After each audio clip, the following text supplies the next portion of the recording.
آپ جا رہے ہیں قبرستان جائیے، روز جا کر دعا کریے، کون منع کر رہا ہے؟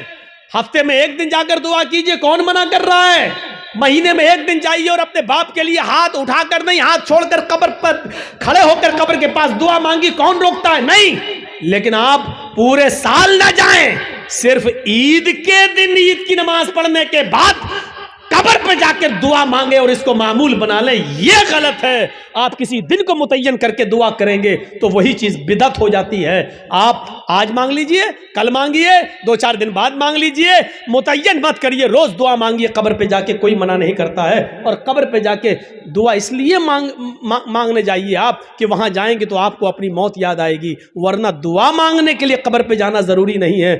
دعا کے لیے آپ اپنے گھر سے بھی دعا کر سکتے ہیں۔ میرے بھائیوں، میرے باپ اٹاوا میں ہیں اور میرے پاس فون آ جائے اور وہ بیمار، میں اس جلسے میں بھی دعا کر سکتا ہوں۔ آپ کے ڈسٹرکٹ مالدہ میں رہ کر کیا میرے لیے دعا کرو، آپ سے بھی کہہ سکتے ہیں کہ میرے والد کے لیے دعا کرو کہ اللہ تعالیٰ میں جرجی صاحب کے والد کو شفائے کاملہ اور عاجلہ عطا فرمائے، کوئی برائی کی بات نہیں ہے۔ دعا کے لیے کسی کے گھر جا کر ہی دعا کی جائے یا قبرستان جا کر دعا کی جائے یہ ضروری نہیں ہے، لیکن اگر آپ جائیں گے تو آپ کو اپنی موت بھی یاد آئے گی کہ ایک دن ہم کو بھی اس جگہ آنا ہے، اس لیے آپ اگر جاتے ہیں تو ٹھیک ہے۔ اسی طریقے سے میرے بھائیوں، قبرستان میں جا کر دعا کرنا جائز ہے۔ اللہ کے نبی نے فرمایا استغفروا لاخیکم، اپنے بھائی کے لیے دعا کرو۔ ہر آدمی کو مٹی دینے کے بعد اپنے بھائی کے لیے دعا کرنا چاہیے، لیکن یہاں ہاتھ اٹھانا ثابت نہیں ہے، یا ہے تو ہمیں بتاؤ کہاں ہے؟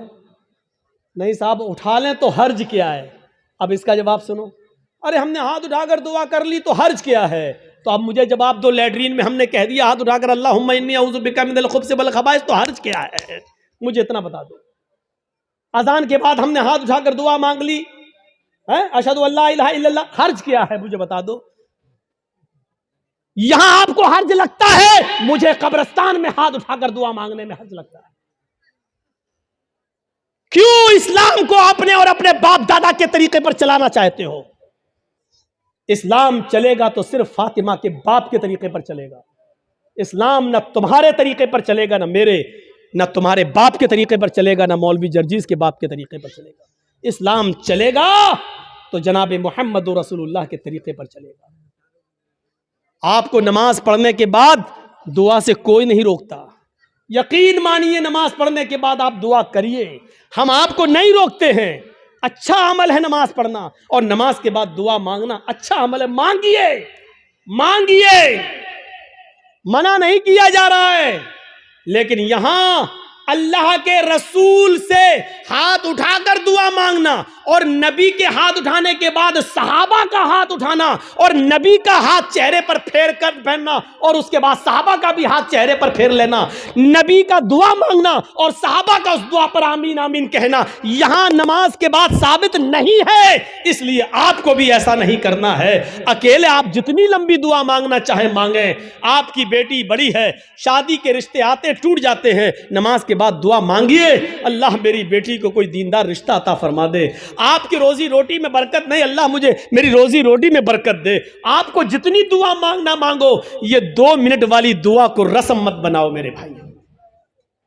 امام صاحب نے کہا السلام علیکم ورحمۃ اللہ، السلام علیکم ورحمۃ اللہ، اللہم آمین آمین، پیچھے کر آمین آمین آمین آمین۔ ابے یہ کون سی دعا ہے؟ اور 2 منٹ میں لا الہ الا اللہ محمد رسول اللہ، 2 منٹ میں تیری بھی ضرورت پوری ہو گئی، 2 منٹ میں اس کی بھی ہو گئی۔ وہاں امام کہہ رہا اللہ میری روزی روٹی میں برکت دے، آپ کہہ رہے ہیں آمین۔ ارے فائدہ تو امام کا ہو رہا، آپ کا کیا ہو رہا ہے؟ مجھے بتاؤ۔ وہ امام تو اپنی دعا کر رہا ہے۔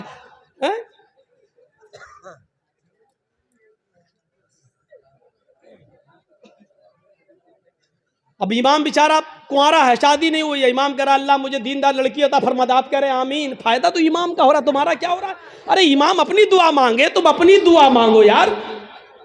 امام کی اپنی ضرورتیں ہیں، تمہاری اپنی ضرورتیں ہیں۔ امام کا بیٹا بیمار ہے، اس کے پیٹ میں درد ہے، وہ کہہ رہا اللہ میرے بیٹے کو شفا عطا فرما دے۔ تمہارے باپ کو کینسر ہے، تم اپنی دعا مانگو اللہ میرے باپ کو کینسر ہے، اے اللہ میرے باپ کو شفا کاملہ اور عاجلہ عطا فرما۔ ارے امام کے ساتھ ساتھ تیرے آمین کہنے سے مخصوص دعائیں ہو رہی ہیں۔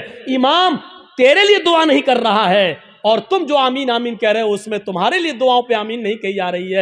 ارے تم اپنی دعا مانگو. امام کی ضرورت 2 منٹ میں پوری ہو رہی ہے, تمہیں کچھ زیادہ مانگنا ہے تم زیادہ مانگو. یہ کیا دعا ہے کہ جب امام کی ساری ضرورتیں پوری ہو رہی ہیں اسی وقت تمہاری بھی ہو رہی ہیں. 2 منٹ میں تمہاری بھی دعا ہو گئی, اس کی بھی دعا ہو گئی. اب ہم نے کچھ اور مانگنا تھا لیکن اب ہم نہیں مانگ پا رہے ہیں کیونکہ امام نے ہاتھ پھیر لیا, ہمیں بھی پھیرنا پڑ رہا ہے. اب ہمیں کچھ اور مانگنا ہے. میری بیوی ہمیں کچھ سمجھتی ہی نہیں ہے. اب کہ اللہ میری بیوی کو میرا فرما بردار بنا دے. اب امام تو ہاتھ پھیر چکے ہیں, اب کیسے دعا مانگے؟ اب مانگنا چاہ رہے ہیں لیکن ہاتھ گر بھی نہیں رہے, لیکن مجبوری میں پھیرنا پڑ رہا ہے. اب پھیرنا پڑا, اب منہ میں کہنا پڑ رہا اللہ میری بیوی کو ہدایت دے. اس کو عادت مت بنائیے میرے بھائی. دعا کو ہم منع نہیں کر رہے ہیں, نماز کے بعد بھی دعا کو منع نہیں کر رہے ہیں. دعا کو ہم صرف اس لیے منع کر رہے ہیں کہ سلام پھیرنے کے بعد آدمی آزاد ہو گیا ہے. وہ اپنی دعا مانگے, آپ اپنی دعا مانگیے. وہ 2 منٹ مانگو, 5 منٹ مانگو, 10 منٹ مانگو, 15 منٹ مانگو, آدھا گھنٹہ مانگو. اور دعا تو میرے بھائیوں مجمع میں صحیح بتاؤں تو دعا کا حق ادا ہی نہیں ہوتا ہے. دعا کا حق ادا تو تنہائی میں ہوتا ہے, جب کوئی نہ دیکھ رہا ہو. 2 رکعت نماز پڑھ کے اپنے آپ کو سب سے چھپا کر رو رو کر آنکھوں سے آنسو بہا بہا کر دعا کی جائے, تب دعا کا مزہ کچھ اور ہے. میرے بھائیوں یہ دعا کا مذاق ہے. اللہ گاؤں میں بہت زیادہ لفڑا, اللہ میرے گاؤں میں برکت دے, اللہ میرے چودھری کو سمجھا دے, اللہ میرے یہ آمین آمین محمد رسول اللہ. یہ دعا کا مذاق ہے یار, مت بناؤ مذاق. اتنا مذاق دعا کا کبھی نہیں بنایا گیا جتنا ہم دعا کا مذاق بنا رہے ہیں. ہاتھ اٹھا کر بھی مانگ سکتے ہو لیکن اکیلے تنہا.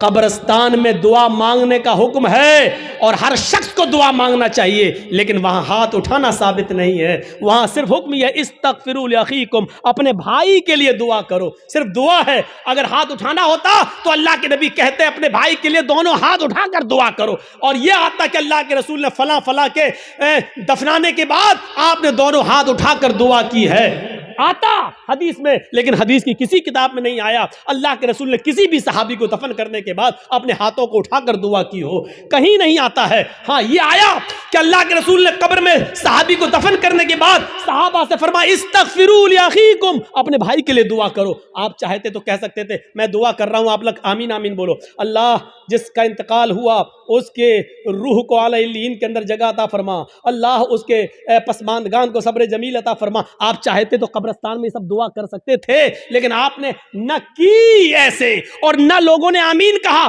بلکہ آپ نے سب کو حکم دیا کہ تم اپنے بھائی کے لیے دعا کرو. یعنی تم اپنی دعا کرو, ہم اپنی دعا کر رہے ہیں. دعا سب کریں لیکن الگ الگ کریں, اور ہاتھ اٹھانا یہاں ثابت نہیں ہے, اس لیے ہاتھ نہ اٹھایا جائے. سیدھی سی بات ہے.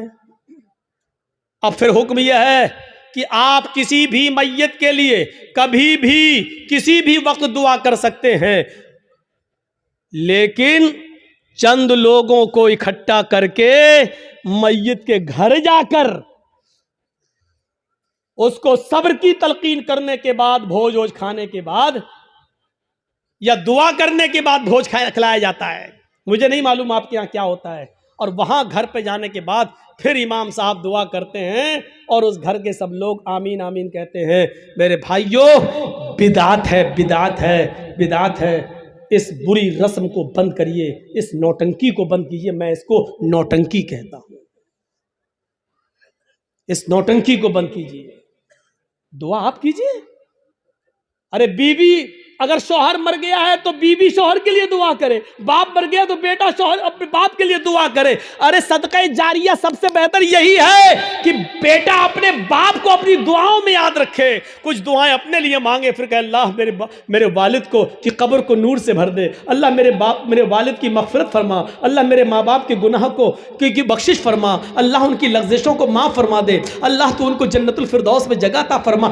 یہ ہے دعا. بیوی شوہر کے لیے دعا کرے, بیٹا باپ کے لیے کرے, باپ بیٹے کے لیے کرے, بھائی بہن کے لیے کرے, بہن بھائی کے لیے کرے. کس نے منع کیا ہے؟ اسی طریقے سے میرے بھائیوں یاد رکھیے گا, کوئی بھی کام ہو اگر شریعت کی روشنی میں ٹھیک ہے تو کرے گا. بہت سے لوگ کیا کرتے ہیں, بیٹے کا ختنہ ہو رہا ہے, کھانا دعوت کہتے ہیں صاحب ہاں آج دعوت ہے آپ کی. کس بات کی دعوت؟ بچے کا ختنہ کرا رہے ہیں. یاد رکھنا اسلام کے اندر صرف دو ہی کھانے کو جائز قرار دیا اور اس کا حکم ہے، ایک ولیمہ، شادی کے بعد بیوی جب گھر پہ آئے تو اس بیوی کے ساتھ ایک رات گزارنے کے بعد دوسرے دن ولیمہ کرنا۔ بہت سے لوگ یہ کہتے ہیں کہ بیوی کے ساتھ جب تک مجامعت یا ہم بستری نہ کر لی جائے ولیمہ نہیں، بیوی آ گئی، رات آپ اس کے ساتھ بیٹھ گئے، دو چار گفتگو ہو گئی، باتیں ہو گئیں، بس ہو گیا، اس کے بعد صبح ہو کر آپ ولیمہ کر سکتے ہیں، جائز ہے آپ کے لیے۔ اگر صحبت اور ہم بستری ہو جائے تو اور اچھی بات ہے، ٹھیک ہے، اس کے بعد دعا کریے اور ولیمہ کریے، ٹھیک۔ ایک تو ولیمہ سنت ہے۔ دوسری بات سن لیجئے، لڑکی والے کے یہاں کھانے کا کوئی ثبوت نہیں ہے، جس کو چور اور ڈاکو بن کے جانا ہو وہ جائے۔ لڑکی والے کو نہ کھلانے کا حکم ہے، نہ لڑکی والے کے یہاں زبردستی بیٹھ کر کھانے کا حکم ہے، نہ شریعت نے لڑکی والے کو کھلانے کا مکلف بنایا ہے، ولیمے کو سنت کہا ہے۔ ایک صحابی اللہ کے نبی کے پاس آئے، آپ نے دیکھا ان کے کپڑوں پر کچھ پیلا پن ہے، جعفران لگی ہوئی ہے، خوشبو آ رہی ہے، آپ نے کہا یہ کیا؟ کہا اللہ کے نبی شادی کر لی۔ اچھا، سیبہ سے یا باکرہ سے، کنواری یا شادی شدہ تھی، طلاق شدہ؟ کہا اللہ کے نبی باکرہ تو نہیں ہے، کنواری، لیکن ہاں ایک بیوہ سے شادی کی جس کا شوہر انتقال ہو چکا۔ ایسا کیوں کیا؟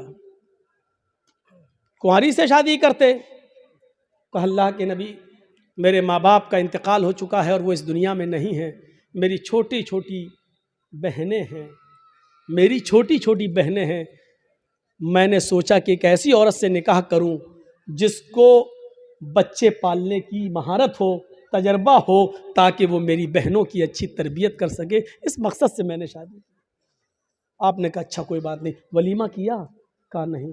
آپ نے کہا ولیمہ کرو، دیکھیے حکم ہے، اولم ولو بشاتن، ولیمہ کرو، اگر زیادہ طاقت نہیں تو ایک بکری ہی کا کرو، لیکن کرو۔ ولیمہ کرنے سے لوگوں کو پتہ چل جائے گا کہ اس کی شادی ہوئی ہے، یہ لوگ ناجائز طریقے سے نہیں رہ رہے ہیں، جائز طریقے سے رہ رہے ہیں۔ ولیمے کا حکم ہے، ولیمہ کرنا چاہیے۔ ایک یہ کھانا، اس کا حکم موجود ہے، اور دوسرا عقیقہ۔ عقیقے کی دو شکلیں ہوتی ہیں، دو شکلیں یہ ہیں کہ 7ویں دن جب آپ بچے کا عقیقہ کریں تو محلے کے لوگوں کو آپ بلا کر اپنے گھر کھلا بھی سکتے ہیں، لیکن محلے والوں کو بلانے کے ساتھ ساتھ غریبوں کا خیال رکھا جائے، ایسا نہ ہو کہ صرف امیر آئیں اور غریبوں کو نظر انداز کر دیا جائے، کیونکہ غریبوں کا حق زیادہ ہے اس میں، غریب و مسکین ڈھونڈے جائیں، کون ہے ضرورت مند، ان کی دعوت دی جائے۔ ایک تو یہ طریقہ ہے، اور دوسرا طریقہ عقیقے کا یہ ہے کہ اگر آپ سب کو بلا کر اپنے گھر نہیں کھلانا چاہتے ہیں تو اگر لڑکی ہے تو ایک بکری، لڑکا ہے تو 2 جانور ذبح کر کے اس کا گوشت غریبوں مسکینوں میں اور محلے کے لوگوں میں تقسیم کر دیا جائے، تب بھی آپ کا عقیقہ ہو جائے گا، اپنے گھر کھلا بھی سکتے ہیں۔ یہ ایک عقیقہ، عقیقے کے علاوہ، ولیمے کے علاوہ اور کوئی کھانے کا حکم اور ثبوت نہیں ہے حدیث کے اندر، یہاں تک کہ کوئی حاجی حج کر کے آتا ہے اور وہ خوشی میں اپنے گاؤں والوں کو کھلاتا ہے، اس کا مطلب یہ ہے کہ وہ اپنے حج کی ریا اور نمود کر رہا ہے، دکھاوا کر رہا ہے، لوگوں کو یہ بتا رہا ہے کہ دیکھو میں حج کر کے آیا ہوں، اس خوشی میں لوگوں کو کھانا کھلا رہا ہوں۔ حاجی کو حج کا کھانا بھی نہیں کھلانا چاہیے۔ اگر ایسی عبادتوں پر کھانا کھلانا جائز ہوتا تو پھر نمازی کو نماز پڑھ کے آنے کے بعد بھی کھلانا جائز ہوتا، پھر عید کی نماز پڑھ کر بھی کسی کو دعوت دے تو اس کی دعوت بھی جائز ہوتی۔ میرے بھائیوں، کیونکہ یہ عبادت ہے، اور پھر عبادت پر پھر ایک عام رسم بن جائے گی، پھر زکوٰۃ دینے والا زکوٰۃ دینے کی خوشی میں کھلائے گا، لو آج ہم نے اتنی زکوٰۃ دی، پھر رمضان کا روزہ رکھنے کے بعد 30 روزے پورے ہونے کے بعد پھر لوگ کی دعوت دے، میں نے 30 روزے رکھ لیے، لو حج بھی ایک عبادت ہے۔ جب ان عبادتوں پر آپ کسی کو کھانا نہیں کھلاتے ہیں تو حج پر بھی آپ کسی کو کھانا نہیں کھلا سکتے۔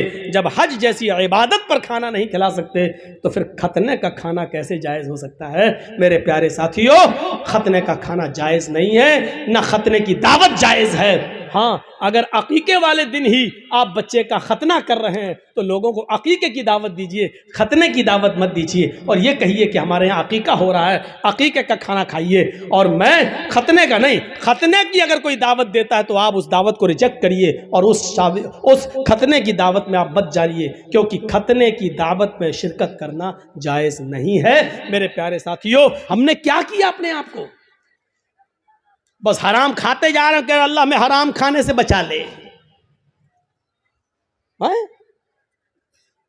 ساری برائیاں ہم شراب پیتے جا رہے ہیں، پھر کہ اللہ ہمیں شراب کی لت لگ گئی، اللہ ہمیں شراب سے بچا لے.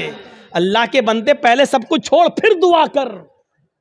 اللہ کے بندے پہلے حرام چھوڑ اور حلال کھا اور اس کے بعد دعا کر کے اللہ مجھے اب جو حلال کھایا ہے اسی پر قائم رکھنا. اے اللہ حرام کا لقمہ میرے حلق کے نیچے نہ اترنے پائے. اب دعا کرو، حرام کھاتے جاؤ اور دعا کرو اللہ حرام سے بچا لے.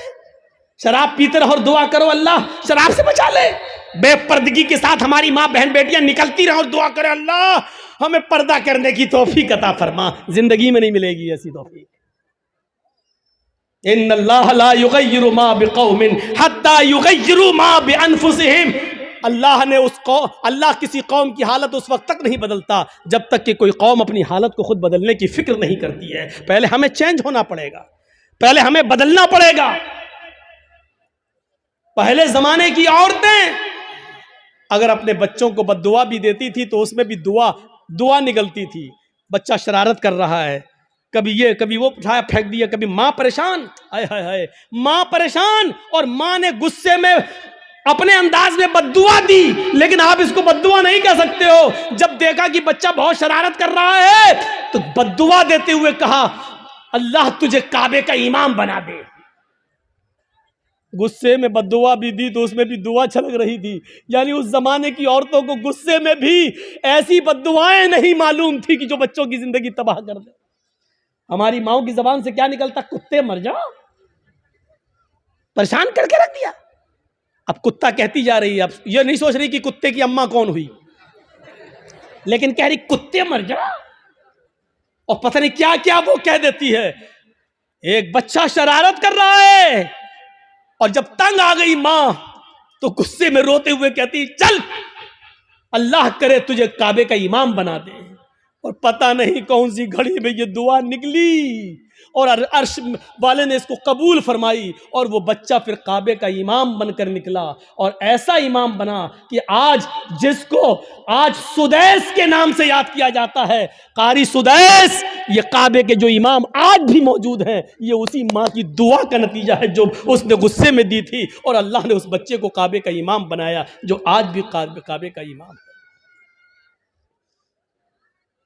ضرور اس ماں نے اپنی حلق کے نیچے کبھی حرام لقمہ نہیں اتارا ہوگا. اگر حرام لقمہ کھایا ہوتا تو یہ دعا قبول نہ ہوتی. ضرور اس ماں کی رگوں میں حلال خون دوڑ رہا تھا اور حلال خون دوڑنے کی دعا کا نتیجہ تھا کہ وہ بچہ کعبے کا امام بنا. اگر آپ چاہتی ہو کہ ہمارے بچے ابن تیمیہ بنے، ہمارے بچے ثناء اللہ مرسلی بنے، ہمارے بچے ابن قیم بنے، ابن الجوزی بنے، ہمارے بچے احمد ابن حنبل بنے، ہمارے بچے امام مالک کی طرح بنے، تو آئے میری ماں بہنوں تمہیں اپنی رگوں میں حلال خون دوڑانا پڑے گا، حلال روزی کھانا پڑے گی، رزق حلال کا اہتمام کرنا ہوگا. آدھی روٹی صحیح لیکن حلال. بھوکا سو جانا گوارا ہے لیکن حرام لقمہ کھانا گوارا نہ ہو. تب تمہارے کوکھ سے پیدا ہونے والے بچے ابن تیمیہ بنیں گے، ابن قیم بنیں گے، ثناء اللہ بنیں گے، امام مالک بنیں گے، احمد ابن حنبل بنیں گے. تب بنیں گے. سب کچھ کھاتی رہو اور کہو کہ اللہ ہمارے بچے کو کعبے کا امام بنا دے. نہیں ہو سکتا ہے. یہ تلخ جملے تمہیں سننا پڑیں گے.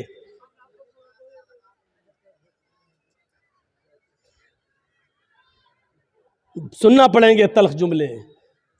تصور کرو کیا تھا وہ جذبہ. سمیہ شرمگاہ میں نیزہ داخل، ہاتھ پیچھے سے بندھے اور پھر بھی اس حالت میں کیا دعا کر رہی ہے.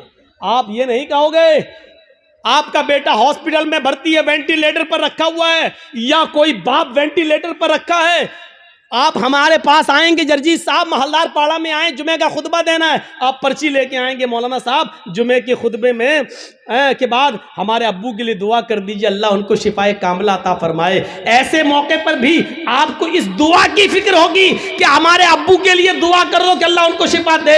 لیکن اس موقع پر دعا یہ نہیں ہوگی کہ اللہ رب العالمین سے یہ دعا کیجئے کہ میرے باپ کا خاتمہ ایمان پر ہو، وہ اس دنیا سے جائے تو گناہوں سے پاک و صاف جائے، اللہ میرے باپ کو گناہوں سے توبہ کرنے کی توفیق عطا فرما. یہ